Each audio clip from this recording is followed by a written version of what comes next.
In today's video, I'll teach you how to save cars on cars.com. First of all, launch open any browser of your choice. You can see over here I've opened Google Chrome. Click on the search bar and type in cars.com. Press enter.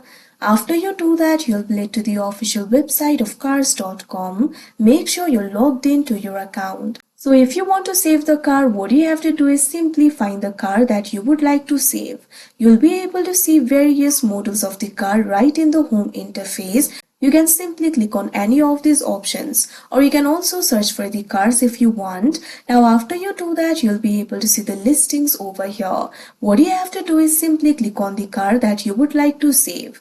Now after you do that, you'll be able to see the details regarding that particular car over here. So if you want to save this car, what you have to do is click on the heart icon that you can see at top. Now you can see over here it has been added to your saved cars. You can simply click on the option view and you'll be able to view all of your saved cars over here. So like this you'll be able to do it. So that is how you save cars on cars.com. I hope you found this video helpful. Thank you for watching.